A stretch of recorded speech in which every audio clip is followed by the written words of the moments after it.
Breaking news BRS party ఆశలన్నీ అడియాసలయ్యాయి. తమ పార్టీకి దూరంగా ఉంటూ కాంగ్రెస్ లో చేరినట్టు ఆరోపిస్తూ చేసిన ఆరోపణలన్నీ కూడా కేవలం ఆరోపణలని, అందులో వాస్తవాలు లేవని తేల్చారు తెలంగాణ శాసనసభ స్పీకర్ గడ్డం ప్రసాద్. 5 ఎమ్మెల్యేలకు క్లీన్ చిట్ ఇచ్చారు. దీంతో ఉదయం నుంచి పీక్స్ లో ఉన్న ఉత్కంఠకు తెరపడింది. తెల్లం వెంకట్రావు, బండ్ల కృష్ణమోహన్ రెడ్డి, ప్రకాష్ గౌడ్, గూడెం మహపాల్ రెడ్డి, అరికేపూడి గాంధీలకు క్లీన్ చిట్ దక్కింది. దీంతో ఆ ఎమ్మెల్యేలకు బిగ్ రిలీఫ్ దొరికినట్టయింది.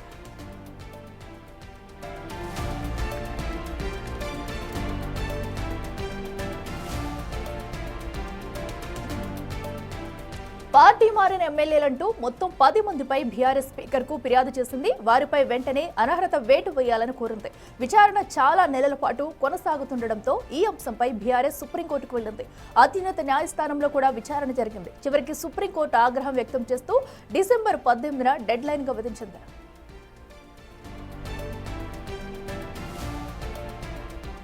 ఫిర్యాదు అందిన వెంటనే స్పీకర్లకు నోటీసులు జారీ చేశారు స్పీకర్ గడ్డం ప్రసాద్. అఫిడవిట్ రూపంలో ఫిరాయింపు ఎమ్మెల్యేలు రిప్లై ఇచ్చారు. రిప్లైలపై పిటిషనర్ల అడ్వకేట్ల ముందు కూడా విచారణ సాగింది. మొత్తం 3 దఫాలుగా స్పీకర్ విచారణ కొనసాగింది. తమ పార్టీ మారలేదని ఎమ్మెల్యేకు స్పీకర్కు వివరించారు.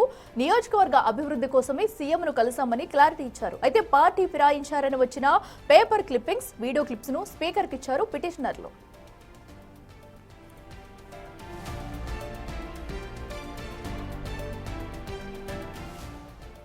నిజానికి దానం నాగేందర్, కడియం శ్రీహరి మినహా మిగిలిన 8 మందికి సంబంధించి స్పీకర్ ఇప్పటికే విచారణ పూర్తి చేశారు.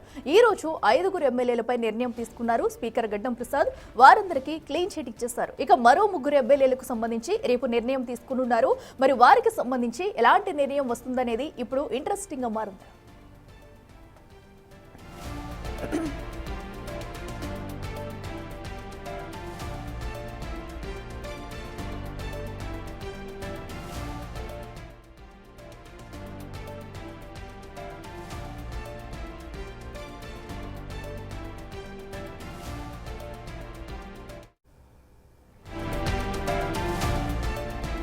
బ్రేకింగ్ న్యూస్ స్పీకర్ నిర్ణయంపై టీబీజేపీ చీఫ్ రామచంద్రరావు రియాక్ట్ అయ్యారు. స్పీకర్ నిర్ణయం రాజ్యాంగ వ్యతిరేకమన్నారు. ఏ పార్టీ అయితే రాజ్యాంగాన్ని కాపాడుతామని మాట్లాడుతుందో ఆ పార్టీ స్పీకర్ను రాజ్యాంగబద్ధ నిర్ణయాన్ని తీసుకోకుండా చేసిందన్నారు. ఈ నిర్ణయం రాజ్యాంగంపై జరిగిన హత్య అన్నారు రామచంద్రరావు.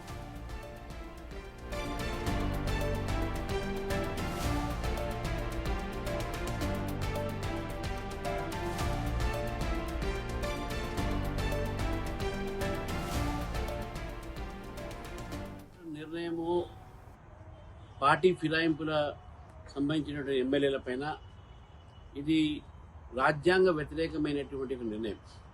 ఏ పార్టీ అయితే రాజ్యాంగాన్ని కాపాడుతామని చెప్పి మాట్లాడే పార్టీ ఈరోజు రాజ్యాంగ సంస్థ, రాజ్యాంగ వ్యవస్థ అయినటువంటి స్పీకర్ని కూడా వారు ఇన్ఫ్లుయెన్స్ చేసి ఈరోజు స్పీకర్ని కూడా సరైనటువంటి నిర్ణయము, రాజ్యాంగబద్ధమైన నిర్ణయం తీసుకోకుండా చేసింది కాంగ్రెస్ పార్టీ, కాంగ్రెస్ ప్రభుత్వం. స్పీకర్ నిర్ణయము రాజ్యాంగ వ్యతిరేకం. బహిరంగంగా ఏ పార్టీ నాయకుడైతే పార్టీ ఫిరాయింపు చట్టం తీసుకువచ్చారో ఆ పార్టీ నాయకుడికే వారు గౌరవం ఇవ్వకుండా, ఏ రాజ్యాంగ పుస్తకం అయితే పట్టుకొని జేబులో పెట్టుకొని దేశమంతా తిరుగుతున్నాడో ఆ రాజ్యాంగాన్ని గౌరవం ఇవ్వకుండా, ఏ రాజ్యాంగ వ్యవస్థ స్పీకరు రాజ్యాంగాన్ని కట్టుబడి ఉండాల్సినటువంటి స్పీకర్ని కూడా ఈరోజు మీరు ఇన్ఫ్లుయెన్స్ చేసి అటువంటి ఒక నిర్ణయాన్ని తీసుకున్నారంటే ఈరోజు తెలంగాణలో రాజ్యాంగ హత్య అయింది, ప్రజాస్వామ్య హత్య అయిందని చెప్పేసి భారతీయ జనతా పార్టీ భావిస్తారు.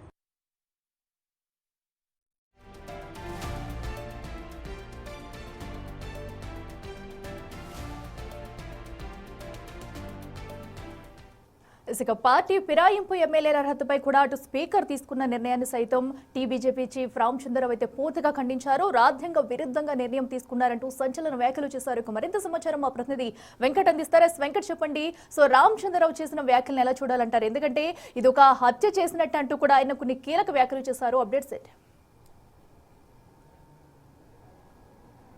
అఖిల, ప్రధానంగా కాంగ్రెస్ ఇటు బీఆర్ఎస్ 2 పార్టీలను కూడా అనుసరిస్తున్న విధానాలను బీజేపీ అయితే వ్యతిరేకిస్తుంది. ముందు నుంచి కూడా పార్టీ ఫిరాయింపులను బీజేపీ పూర్తి స్థాయిలో కూడా వ్యతిరేకిస్తూ వస్తుంది. అసలు రాజ్యాంగాన్ని రక్షించాల్సిన రాజకీయ పార్టీలే ఇట్లాంటి అట్లాంటి రాజ్యాంగాన్ని కూని చేస్తున్న ఈ రెండు పార్టీలు కలిసి ఈ రెండు పార్టీలు దొందే వ్యవహారాన్ని నడుపుతున్న ఈ రాష్ట్రంలో అంటూ కూడా బీజేపీ చెబుతోంది. గతంలో బీజేపీ అధికారంలో ఉన్నప్పుడు కాంగ్రెస్ పార్టీ ఎమ్మెల్యేలను అందులో బీఆర్ఎస్లో చేర్చుకోవడం కావచ్చు, కాంగ్రెస్ పార్టీ అధికారంలోకి వచ్చిన తర్వాత బీఆర్ఎస్ ఎమ్మెల్యేలను ఇటు తీసుకోవడం కావచ్చు. ఈ రెండు అంశాలు కూడా రెండు పార్టీలు కూడా కలిసి ఇట్లాంటి రాజ్యాంగానికి విరుద్ధంగా వ్యవహరిస్తున్నాయనేది కూడా బీజేపీ ఆరోపిస్తున్నటువంటి పరిస్థితి. ఇక ఇవాళ స్పీకర్ కీలక నిర్ణయం తీసుకున్నారు. ఎవరైతే 10 మంది బీఆర్ఎస్ ఎమ్మెల్యేలు కాంగ్రెస్ పార్టీలోకి వెళ్ళినటువంటి 10 మంది పైన ఇప్పటికే 4 నెలల గడువుతో సుప్రీంకోర్టు సమయం ఇచ్చింది. 4 నెలల గడువులోనే ఈ 10 మంది ఎమ్మెల్యేల పైన నిర్ణయం తీసుకోవాలని సుప్రీంకోర్టు అసెంబ్లీ స్పీకర్కు ఆదేశాలు జారీ చేయడంతో ఇవాళ 5 మంది పైన ఎమ్మెల్యేల పైన స్పీకర్ కీలక నిర్ణయం తీసుకోవడం జరిగింది. ఈ 5 మంది ఎమ్మెల్యేలు పార్టీ మారినట్లు ఆధారాలు ఎక్కడా లేవంటూ కూడా స్పీకర్ నిర్ణయంతో మొత్తం కూడా ఇటు బీఆర్ఎస్ కావచ్చు, ఇటు బీజేపీ కావచ్చు పూర్తి స్థాయిలో వ్యతిరేకిస్తున్నటువంటి సిచ్యువేషన్ కనిపిస్తుంది. నిత్యం రాహుల్ గాంధీ కాంగ్రెస్ పార్టీ నేతలు రాజ్యాంగాన్ని చేతిలో పట్టుకొని తిరుగుతున్నటువంటి నేపథ్యంలో ఈ తీర్పును అదే రాజ్యాంగాన్ని ఈ తీర్పుతో కూని చేశారన్నది చాలా స్పష్టంగా బీజేపీ వ్యతిరేకిస్తున్నటువంటి సిచ్యువేషన్ ఉంది. కాంగ్రెస్ పార్టీలో మారినట్టు ఆధారాలు లేవని స్పీకర్ చెప్పడం పూర్తి స్థాయిలో వ్యతిరేకిస్తున్నామని చెప్పి బీజేపీ చెప్తున్నటువంటి సిచ్యువేషన్.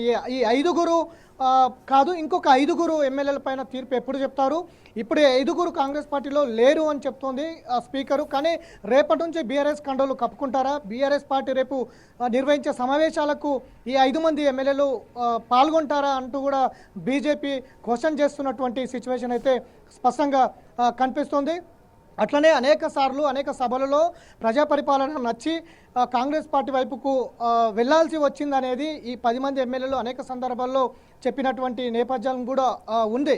కానీ ఈ విధంగా అన్ని ఆధారాలు ఉండగా స్పీకర్ రాజ్యాంగ పదవిలో ఉంటూ ఏకపక్షంగా వ్యవహరించడం కూడా సరైన నిర్ణయం కాదనేది కూడా బీజేపీ చెప్తున్నటువంటి సిచ్యువేషన్ ఉంది. ఇప్పటివరకు అయితే 5 మంది ఎమ్మెల్యేల పైన స్పీకర్ నిర్ణయం వెలువరిచారు. ఇంకొక 5 మంది పైన ఏ విధమైనటువంటి నిర్ణయం ఇస్తారనే దానిపైన కూడా సస్పెన్స్ కొనసాగుతుంది. ఆ 5 మంది కూడా కేవలం ఆరోపణలు లేని 5 మంది ఎమ్మెల్యేలనే మాత్రమే విచారణకు పిలిచి స్పీకర్ ఇలాంటి నిర్ణయం చెప్పడం సరైనది కాదనేది ఒక వైపు బీజేపీ చెప్తోంది. మిగతా 5 మంది ఆధారాలు ఉన్న 5 మంది ఎమ్మెల్యేల పైన ఎందుకు నిర్ణయం చెప్పలేదు అనేది కూడా ఒకవైపు చెప్తా ఉంది. మిగతా మరో ముగ్గురు పైన ఆధారాలు లేవని కొట్టివేస్తూ ఇద్దరిని మాత్రం సస్పెండ్ చేసే అవకాశాలు ఉన్నాయనేది కూడా బీజేపీ వర్గాలు చెప్తున్నటువంటి ఆ సిచ్యువేషన్ ఉంది. ఒకవేళ స్పీకర్ నిర్ణయం ఆ విధంగా చెప్తే కనుక 2 స్థానాలు బై ఎలక్షన్లు వస్తాయనేది కూడా బీజేపీ అంచనా వేస్తున్నటువంటి సిచ్యువేషన్ ఉంది. కాబట్టి ఒకేసారి 10 మంది పైన తీర్పు చెప్పకుండా కేవలం 5 మంది పైన వెంకట్ అయితే ఇప్పటికీ చూసుకున్నట్టయితే అటు మిగిలిన 2 ఎమ్మెల్యేలు కూడా తమకు సమయం కావాలంటూ కూడా గడువు కోరారు. ఎవరైతే దానా నాగేందర్ అలాగే కడియం శ్రీహరి కూడా అయితే మిగతా 3 గురించి కూడా రేపు తీర్పు వెలువరించున్నారు. అయినా కూడా ఎందుకు ఇలాంటి వ్యాఖ్యలు చేస్తుంది బీజేపీ అనుకోవచ్చు. అండ్ అలాగే ప్రతి ఆధారాన్ని క్షుణ్ణంగా పరిశీలించే వాళ్ళు పార్టీ మారినట్టు ఎలాంటి ఆధారాలు సరైన ఆధారాలు లేకే కేవలం బీఆర్ఎస్ చేసినవి ఆరోపణలే అంటూ కూడా స్పీకర్ అయితే ఒక నిర్ణయం తీసుకున్నారు. మరి దీనిపై ఇప్పుడు స్పీకర్ మరొకసారి స్పందించేమన్నా ఛాన్స్ ఉంటుందనుకోవచ్చా?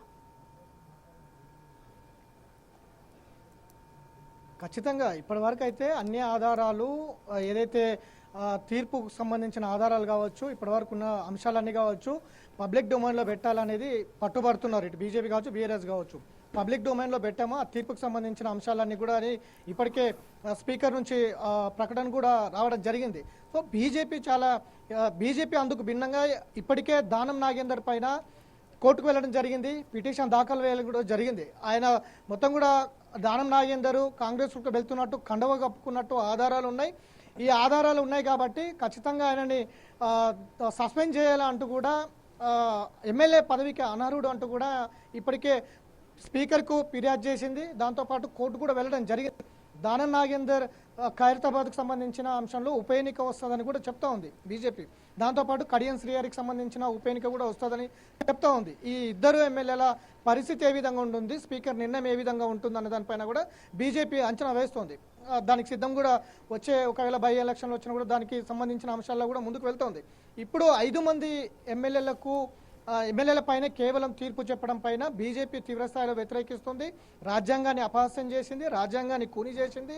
రాజ్యాంగాన్ని రక్షించాల్సిన వాళ్ళే ఈ విధమైనటువంటి తీర్పులు చెప్పి చేతుల్లో రాజ్యాంగాన్ని పట్టుకొని తిరుగుతున్నారు. అదే రాజ్యాంగాన్ని తుట్టుకొచ్చారన్నది ప్రధానంగా బీజేపీ ఆరోపిస్తున్నటువంటి సిచ్యువేషన్ ఉంది. ఇక ముగ్గురు ఎమ్మెల్యేల పైన ఏ విధంగా తీర్పు చెప్తుంది, మిగతా ఇద్దరు ఎమ్మెల్యేలు దానం నాగేందర్ కావచ్చు, కరీం శ్రీయర్ కావచ్చు, వీరి మీద ఏ విధంగా తీర్పు చెప్తుంది అనేది బీజేపీ ప్రకటించాలి అన్నది బీజేపీ చెప్తోంది. ఒకేసారి కాకుండా 5 మంది ఒకసారి, మిగతా ఎమ్మెల్యేలకు ఎప్పుడు చెప్తారనేది కూడా ప్రధానంగా డిమాండ్ చేస్తున్న సిచ్యువేషన్ అయితే కనిపిస్తోంది. Right Venkat, thank you.